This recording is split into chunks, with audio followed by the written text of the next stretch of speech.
IPS की online classes में आपका स्वागत है। अब तक संधारित्र की धारिता में हमने देखा कि किस प्रकार से हम बात कर रहे थे, संधारित्र का सिद्धांत क्या होता है, संधारित्र क्या है, कैसे उसके अंदर हम आवेश को संग्रहित करते हैं, कैसे उसके ऊपर विभव के मान में कमी ला करके मान बढ़ाया जाता है धारिता का, ठीक है। और उसके लिए हमने अलग अलग आकार के बेसिस पे आपको 3 प्रकार भी बताए थे, जिसमें हमने देखा एक तो होता है गोलीय, एक होता है बेलनाकार और एक होता है समांतर। और अपने जो सिलेबस में है वो सिर्फ समांतर प्लेट संधारित्र है, उसी के बारे में हम ज़्यादा पढ़ने वाले हैं। इसके बाद में देखिए मैं आपको एक बताता हूँ कि संधारित्र की धारिता के बारे में क्या होती है। तो देखो समझो इसको।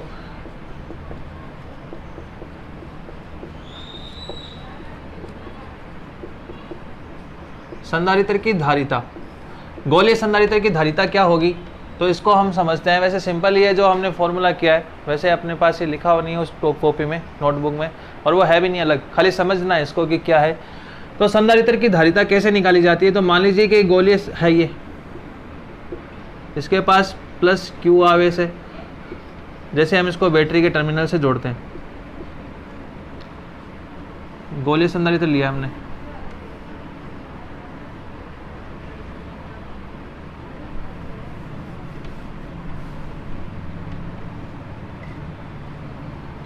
ये हमने एक गोलीय संधारित्र ले लिया, इसको इससे हमने जोड़ दिया, ठीक है। तो इसके पास तो प्लस क्यू आवेश है और इसके पास कैसा आवेश है, माइनस क्यू। अब प्लस क्यू के कारण इसके ऊपर आवेश जब आया तो हम क्या करेंगे, जैसे इस टर्मिनल को हटाएंगे, ठीक है, इस बैटरी वाले टर्मिनल को जैसे हटाएंगे तो संधारित्र की परिभाषा के अनुसार क्या होगा, एक के ऊपर धनात्मक आवेश और एक के ऊपर कैसा आवेश आ जाएगा, ऋणात्मक आवेश, ठीक है। तो इसके अकॉर्डिंग हमने इसको ये बना लिया। तो इस पर तो आ गया धनात्मक आवेश और इसके पास कैसा आवेश आ गया, ऋणात्मक आवेश, ठीक है। अब इस धनात्मक आवेश के कारण इसके ऊपर तो विभव का मान होगा V1 और इसके ऊपर विभव का मान हो जाएगा V2, ठीक है। तो हम यहाँ पे बोलेंगे कि यहाँ पर जो आवेश है वो प्लेटों के ऊपर, वो तो है एक पे तो प्लस क्यू और दूसरे पे है माइनस क्यू, ठीक है। विभव का मान जो है एक पे तो है V1 और एक पर है V2, दूसरी प्लेट पर A और B नाम दे देते हैं इसके ऊपर, ठीक है। तो विभव का मान हो गया ये। तो हम कहेंगे कि दोनों के मध्य अब धारिता निकालना चाहते हैं, दोनों प्लेटों के मध्य धारिता, दोनों प्लेटों के मध्य, प्लेटों की धारिता बोल देंगे,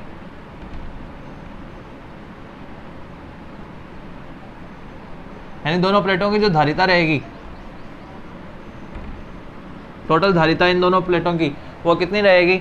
तो हम क्या कहेंगे, धारिता का सूत्र होता है C बराबर आवेश बटा विभवांतर, आवेश बटा विभवांतर, ठीक है। तो आवेश तो आपको पता है Q है और विभवांतर कितना है, V1 minus V2, V1 minus V2। तो ये इसकी धारिता आ गई, C is equal to Q upon V1 minus V2। Formula तो Q बटा V था, खाली चेंज इतना ही किया है कि इसके ऊपर V1 है और इसके ऊपर V2। अब V1 माइनस V2 का मान इफ़ मैं यहाँ लिखूँ कि किसके लिए मैं बता रहा हूँ आपको, गोलीय संधारित्र के लिए, ठीक है। तो यहाँ से इफ़ मैं ये लिख दूँ कि V1 minus V2 is equal to 1 volt हो, V1 minus V2 is equal to 1 volt कर दिया जाए तो धारिता का मान किसके बराबर हो जाएगा, आवेश की मात्रा के। तो हम ये कहेंगे कि इन दोनों प्लेटों की धारिता आवेश की उस मात्रा के समान होगी जो दोनों का विभवांतर कितना वोल्ट करती हो, 1 वोल्ट कर दे, उसी को हम क्या कहेंगे, संधारित्र की धारिता। तो ये टॉपिक तो आपको मैंने ऐसे बता दिया, वैसे इसके बारे में डिस्क्रिप्शन पहले ही दे चुका, लेकिन यहाँ पर मैंने को ये बताना था कि दो प्लेटों के बीच में यदि विभवांतर के बेसिस पे निकाला जाए तो कैसे आपको इसकी गणना करनी है। तो ये आपको क्लियर हो गया होगा। इसके बाद में हम नेक्स्ट पॉइंट की ओर आगे बढ़ेंगे और आज हम आपको स्पेशली समांतर प्लेट संधारित्र के बारे में एक बहुत अच्छा टॉपिक चलेगा, उसी के बारे में हम देखने वाले हैं। तो आइए देखते हैं, रोकना 1 मिनट। इसके बाद देखिए अपना जो नेक्स्ट पॉइंट है वो है समांतर प्लेट संधारित्र, यानी कि हम पढ़ने वाले हैं समांतर प्लेट संधारित्र के बारे में क्या होता है। तो इसको हम समझें उससे पहले मैं आपको 3 टाइप मैंने आपको बता दिए, गोलीय होता है, बेलनाकार होता है, समांतर मैंने आपको बताया। जैसा कि सिलेबस के अंदर सिर्फ इसी पे टॉपिक पे हमें सारी चीज़ें सॉल्व करनी है, इसमें भी हम देखेंगे कि माध्यम का प्रभाव कैसे इन प्लेटों के ऊपर पड़ता है, आकार किस पे डिपेंड करता है। तो ये टॉपिक जो है मोस्ट इंपॉर्टेंट है और एग्जाम में बहुत बार आता भी रहता है। इसके बेसिस पे बड़े बड़े जो से एग्जाम होते हैं जिनके अंदर जैसे आप साइंस का कोई भी, फिजिक्स का कोई भी पेपर स्पेशली यूज हो रहा हो, फर्स्ट ग्रेड का एग्जाम हो, IIT का एग्ज़ाम दे रहे हो या किसी भी लेवल का आप एग्ज़ाम दे रहे हो जिसके अंदर फिजिक्स आती हो, उनमें भी यहाँ से ज़रूर सवाल जो है वो पूछ लिए जाते हैं। तो अब इसको हम समझेंगे कि समांतर प्लेट संधारित्र कैसे बनाता है।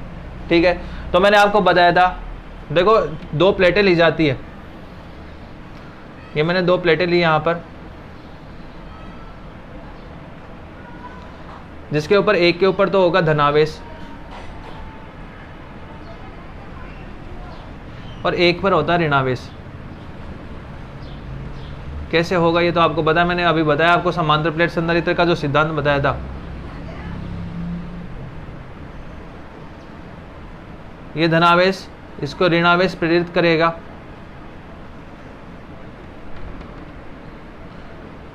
यहाँ पे होता है, मैं इसको क्या कर रहा हूँ सीधा ग्राउंडिंग करके दिखा रहा हूँ। देखो एक डायग्राम बना के दिखा दिया मैंने, आई होप आपको समझ में आ जाएगा। तो ये मैंने एक डायग्राम बना लिया यहाँ पे समांतर प्लेट संधारित्र का।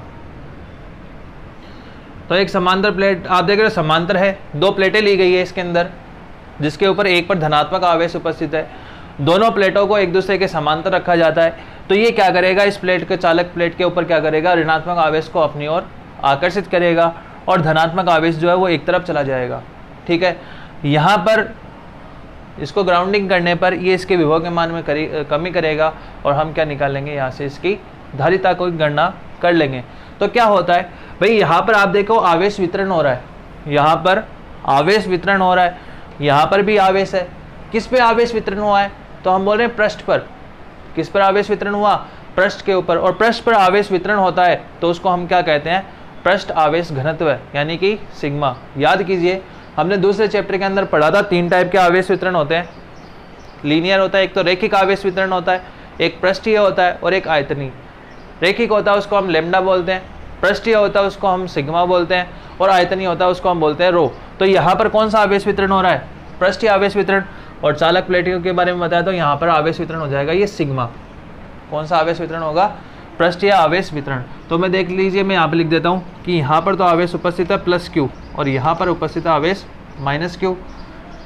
तो हम कहेंगे कि आवेश जो वितरित है प्लेटों पर वो तो है +Q व -Q। ठीक है, तथा पृष्ठ आवेश घनत्व एक ही नाम लिखा जाता है, वैसे पृष्ठ आवेश घनत्व जो है वो सिग्मा है। धनात्मक पर हम पॉजिटिव मान लेते हैं और ऋणात्मक पर ऋणात्मक आवेश घनत्व हो जाएगा। तो पृष्ठ आवेश घनत्व है सिग्मा। आई होप ये क्लियर हो गया होगा।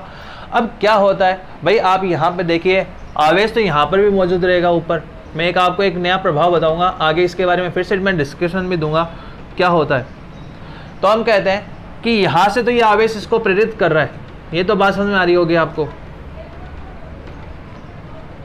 यहाँ से तो ये आवेश एक दूसरे को क्या कर रहे हैं, प्रेरित कर रहे हैं।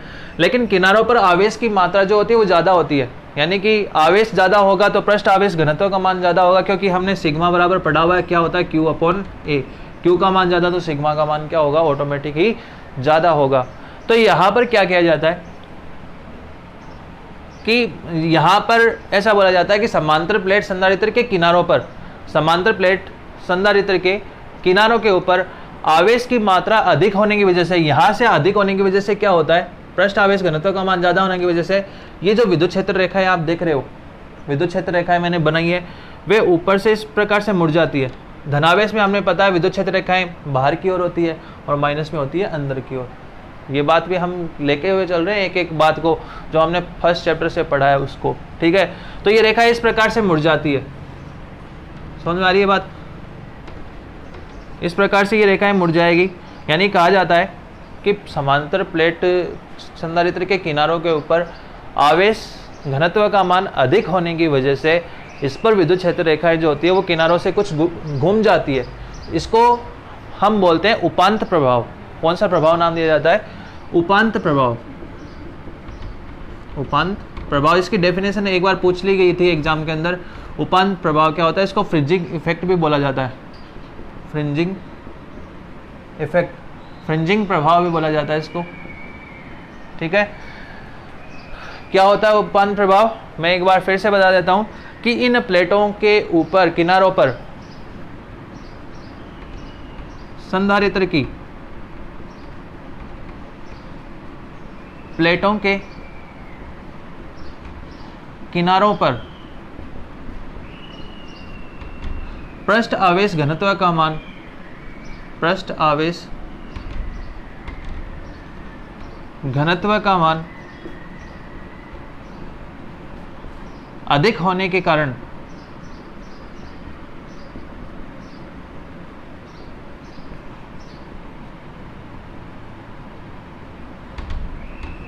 ऊपर से विद्युत क्षेत्र रेखाएं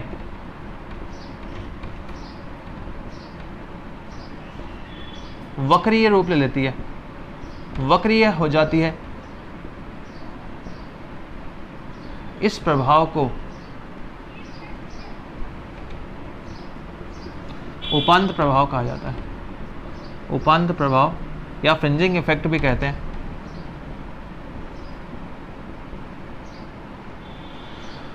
तो ये भी सवाल 1 नंबर का एक बार एग्जाम में पूछा गया था कि उपांत प्रभाव क्या होता है। तो यहाँ से इसका मान यदि ज़्यादा होगा किनारों पर तो ये पृष्ठ आवेश घनत्व का मान अधिक होने की वजह से विद्युत क्षेत्र रेखाएं क्या होती है, ऊपर से थोड़ा सा वक्र रूप ले लेती है, जिसके कारण इस कौन सा प्रभाव कहा जाता है, इसको उपांत प्रभाव कहा जाता है। तो यहाँ से आपको ये क्लियर हो गया होगा।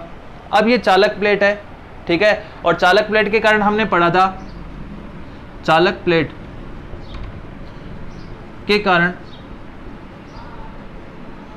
विद्युत क्षेत्र की जो तीव्रता होती है, विद्युत क्षेत्र की तीव्रता, विद्युत क्षेत्र की जो तीव्रता मानी जाती है चालक प्लेट के कारण, वो हमने पढ़ा था कि सिग्मा अपॉन एप्सिलॉन नॉट होता है। याद कीजिए, चालक और हमने बात करी थी कुचालक प्लेट की, समांतर प्लेट ली थी हमने 2, और उसमें हमने देखा था कि इन प्लेटों के कारण जो विद्युत क्षेत्र की तीव्रता होती है वो कितनी होती है, सिग्मा अपॉन एप्सिलॉन नॉट, इन दोनों प्लेटों के कारण, ठीक है। तो यहाँ पर इस पे इसका मान जो आ जाएगा वो सिग्मा अपॉन एप्सिलॉन नॉट आ जाएगा, ठीक है। एक प्लेट के कारण भी आप देखें तो सिग्मा अपॉन, इसके कारण ये देखें तो सिग्मा अपॉन 2 एप्सिलॉन नॉट, इसके कारण भी सिग्मा अपॉन 2 एप्सिलॉन नॉट, और दोनों के प्रभाव को एक दूसरे से जोड़ेंगे तो कितना हो जाएगा, सिग्मा अपॉन एप्सिलॉन नॉट। तो ये हम बोलते हैं कि चालक प्लेट के कारण विद्युत क्षेत्र की जो तीव्रता है वो कितनी होगी, ये हो जाएगी, इसको मैं नंबर दे देता हूँ 1। यदि प्लेटों का क्षेत्रफल, प्लेटों का क्षेत्रफल कितना हो जाए, एरिया तो हो जाए a, व दूरी, बीच की जो दूरी है वो मान लीजिए d है, मतलब इसके बीच की जो दूरी है वो तो है d, और इन प्लेटों का जो एरिया है वो कितना है, a है। हमने दोनों का मिड इफेक्ट तो देख चुके कि दोनों का जो प्रभाव होता है, जैसे इसका प्रभाव तो सिग्मा अपॉन 2 एप्सिलॉन नॉट होता है, इसका भी इफेक्ट होता है सिग्मा अपॉन 2 एप्सिलॉन नॉट, लेकिन दोनों को एक दूसरे के प्रभाव को जब जोड़ेंगे टोटल तो कितना जाएगा, सिग्मा, दोनों को जोड़ दीजिए, सिग्मा अपॉन क्या जाएगा, एप्सिलॉन नॉट। तो ये आने के बाद में मैंने बताया कि प्लेटों का जो क्षेत्रफल है वो तो है, एरिया तो है a, और दोनों के बीच की दूरी कितनी है, d, ठीक है। अब क्या होता है, हमने पृष्ठ आवेश घनत्व की परिभाषा पढ़ी थी कि पृष्ठ आवेश घनत्व सिग्मा होता है, वो किसके बराबर होता है, तो हमने पढ़ा था Q अपॉन S लिखा था, याद कीजिए दूसरे चैप्टर में। आवेश पर, एकांक क्षेत्रफल पर आवेश की मात्रा, तो यहाँ पे मैंने एरिया इसका a लिया है, तो सिग्मा इज इक्वल टू क्या आएगा, Q अपॉन A। ये मान इसमें रखिए तो आपके पास तब विद्युत क्षेत्र कितना जाएगा, तो हम लिखेंगे E is equal to Q upon A epsilon naught, ठीक है। वही Q अपॉन A लिख दिया और ये आ गया, तो मैं इसको नंबर दे रहा हूँ 2, ठीक है। देखो हमें निकालनी है संधारित्र, समांतर प्लेट संधारित्र के बारे में समझाना और इसकी धारिता निकालनी है हर जगह ही, ठीक है। तो हम अभी सिर्फ विद्युत क्षेत्र निकालें, हमें आपको पता है कि धारिता निकालने के लिए जो सूत्र होता है C बराबर क्या होता है, Q बटा V। आवेश तो हमें दिख ही रहा है, Q ही आवेश दिया जा रहा है, पर हमें क्या निकालना है यहाँ से V। मैं इसको स्मॉल लिख देता हूँ, प्लस Q और माइनस Q, जो आप ले रहे हैं वही लीजिए, ठीक है। C बराबर Q बटा V है, तो आप आवेश तो Q ही देख रहे हैं, लेकिन विभव निकालना जरूरी है, और यहाँ पर किसका मान है, विद्युत क्षेत्र का। तो हम विभव का और इसमें रिलेशन पढ़ा था हमने, विभव जो होता है, विभव V इज इक्वल टू होता है E इंटू डी। ये फॉर्मूला अपने माइंड के अंदर सेटअप कर लीजिए। कैसे आया, तो देखो मैं आपको एक फॉर्मूला बताता हूँ। विभव हमने पढ़ा था KQ बटा R होता है, एक हमने विद्युत क्षेत्र पढ़ा था वो होता है KQ upon R square, KQ upon R square first chapter के अंदर। यदि मैं इसको R से गुणा करूँ, E को किससे गुणा कर रहा हूँ, R से, तो KQ अपॉन R स्क्वायर को R से गुणा कीजिए, R से R कटेगा, क्या आया, KQ अपॉन R बराबर KQ अपॉन R किसके बराबर है, V के। तो E इंटू R बराबर होता है V, तो दूरी R है यहाँ पे और यहाँ पे दूरी कितनी है D, तो R की जगह मैं यदि D को रिप्लेस करूँ तो क्या आएगा, V is equal to E into D। कोई इसमें कोई भी ऐसा नहीं होना चाहिए कि आपका माइंड कहाँ जा रहा है, ऐसे यार हम कैसे पढ़ रहे हैं, इसको कैसे मतलब निकाला जा रहा है। तो ये आपको सेटअप सिर्फ अपना इतना सिंपल वे के अंदर समझना है कि विद्युत क्षेत्र निकाल लिया, अब ये सूत्र ना वो हमें आना चाहिए विभव का, क्योंकि हमें विभव ही निकालना जरूरी है। आप धारिता का जब भी नाम आएगा ना, आपको हमेशा विभव की जरूरत पड़ेगी, और विभव कैसे निकालना है वो इन्हीं सूत्र से आने वाला है, क्योंकि यहाँ पर आवेश वितरण है इसलिए विद्युत क्षेत्र का यूज किया गया, विद्युत क्षेत्र आ गया तो विभव भी आ जाएगा। अब देखिए इसे ई आ रहा है तो ई का मान रख देंगे तो अपने पास आंसर आ जाएगा। तो मान रखिए समीकरण 2 से, तो ई का मान रखो यहाँ पे, तो आएगा Q upon A epsilon not और साथ में आ रहा है D। मैं इसको नंबर देता हूँ 3। ये आ गया विभव का मान। अब धारिता निकालते हैं, तो धारिता कितनी आएगी, C बराबर Q बटा V। अतः धारिता किसकी धारिता है, समांतर प्लेट संधारित्र की धारिता, C बराबर Q अपॉन V। तो मान रखिए V का Q, मैं यहाँ से तो यूजिंग किया है मैंने, यूजिंग इक्वेशन 2, यहाँ से तो मैंने दूसरी इक्वेशन का यूज किया है और यहाँ से मैं तीसरी इक्वेशन का यूज करूँगा, यूजिंग इक्वेशन 3, तीसरा समीकरण का मैं यूज कर रहा हूँ। तो क्या आएगा, V का मान रखिए, तो Q into D upon A epsilon naught, A epsilon naught आ जाएगा यहाँ पर, तो Q से Q कटेगा, ये कहाँ चला जाएगा ऊपर, A epsilon naught upon D। तो ये आ गई धारिता C is equal to A epsilon naught upon D। ये धारिता होती है समांतर प्लेट संधारित्र की, जहाँ पर कोई माध्यम नहीं रखा गया है। क्या फॉर्मूला आया, A epsilon naught upon D, ठीक है। तो C बराबर अपने पास आंसर आया A epsilon naught upon D। ये यानी कि आप समझ सकते हैं ये धारिता है किसकी, समांतर प्लेट संधारित्र की। क्या किया, पहले विद्युत क्षेत्र निकाला, पृष्ठ आवेश घनत्व का मान रखा, विभव का मान रखा और धारिता निकाल ली। तो अब आप यहाँ से देख सकते हो कि समांतर प्लेट संधारित्र की धारिता किन किन पर डिपेंड करती है। एक तो एरिया पर, C समानुपाती A हो गया, दूसरा हो गया C व्युत्क्रमानुपाती 1 अपॉन D। मतलब ये बोला जाए, आपको बोला जाए कि इसका आकार बढ़ाया जाए, किसका आकार बढ़ाया जाए, समांतर प्लेट संधारित्र का आकार जो है वो बढ़ाया जाता है, उसका क्षेत्रफल बढ़ाया जाता है। तो क्षेत्रफल बढ़ाने से धारिता का मान क्या होगा, इंक्रीज होगा, पहली बात, ठीक है। मान लीजिए आपको एक सवाल ऐसे पूछा जाता है कि एक समांतर प्लेट संधारित्र है, ठीक है, उन प्लेटों का जो क्षेत्रफल है वो 10 से हटा करके 20 मीटर स्क्वायर कर दिया, तो बताइए धारिता का मान बढ़ेगा कि कम घटेगा। तो आपका आंसर क्या होगा, ये तो आप अपने हिसाब से कमेंट में भी बताना है कि मान जब क्षेत्रफल बढ़ाया जा रहा है 10 से 20 कर दिया गया तो धारिता बढ़ेगी या घटेगी। दूसरा आप देख रहे हो कि दूरी है, दोनों के बीच की दूरी, यदि आप दूरी बढ़ाओगे, ये बढ़ाओगे तो ये मान क्या हो जाएगा, कम। तो हम कह रहे हैं यदि प्लेटों के बीच की दूरी को इंक्रीज करता जाए, दोनों की दूरी को बढ़ाते जाएं, तो दूरी बढ़ेगी और धारिता घटेगी। तो यहाँ से धारिता का मान क्या हो जाएगा, डिक्रीज। तो हम सिंपल वे के अंदर समझ सकते हैं कि यदि प्लेटों के बीच की दूरी को बढ़ाया जाता है तो धारिता घटेगी। और तीसरा आप देख रहे हो एप्सिलॉन नॉट, तो माध्यम पर डिपेंड करता है।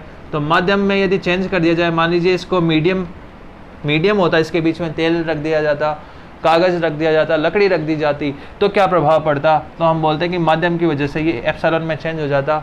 और ये आपको बताना है कि माध्यम में धारिता का मान कितना आएगा, ये आपको मेरे को कमेंट के माध्यम से बताना है, ठीक है।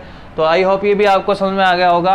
तो एरिया बढ़ाने से बढ़ेगा, दूरी को हम बढ़ाएंगे तो इसका मान घटेगा। और तीसरा माध्यम पर डिपेंड करता है। और आपको एक तो बताना है कि यहाँ पर एक तो ये देखना है कि माध्यम की उपस्थिति में धारिता का मान कितना आएगा निर्वात की तुलना में। वैसे हम ये क्लियर कर चुके पहले ही क्या फ़र्क पड़ता है, लेकिन आप यहाँ पर देखोगे और बताओगे कि क्या इसके ऊपर क्या इफेक्ट होगा। और एक सवाल आपसे ये है इसके अंदर कि आपको ये बताना है यदि प्लेटों का क्षेत्रफल, प्लेट का क्षेत्रफल 2 गुना, यानी जो समांतर प्लेट आपका आकार देख रहे हो उसका आकार तो आपने कर दिया 2 गुना, व दूरी आधी कर दी जाए, आधी कर दे, ठीक है। मतलब प्लेट का क्षेत्रफल तो आप बढ़ा रहे हो, 2 गुना कर दिया, यानी जितना एरिया था ए उसका आपने डबल कर दिया, और दूरी इसके बीच की उसको आपने आधी कर दी। तो ये पूछ रहा है कि संधारित्र की धारिता कितनी होगी, संधारित्र की धारिता कितनी होगी। इस सवाल का जवाब आपको कमेंट में बताना है, ठीक है। तो ये सब क्लियर हो गया होगा कि यदि प्लेट का क्षेत्रफल 2 गुना कर दिया जाए और दूरी को आधा कर दिया जाए तो संधारित्र की धारिता का मान कितना आएगा। इस सवाल का जवाब जो है आपको कमेंट बॉक्स के माध्यम से देना है, और साथ में ये समझना है कि ये किस प्रकार से इसको इफेक्ट डालता है।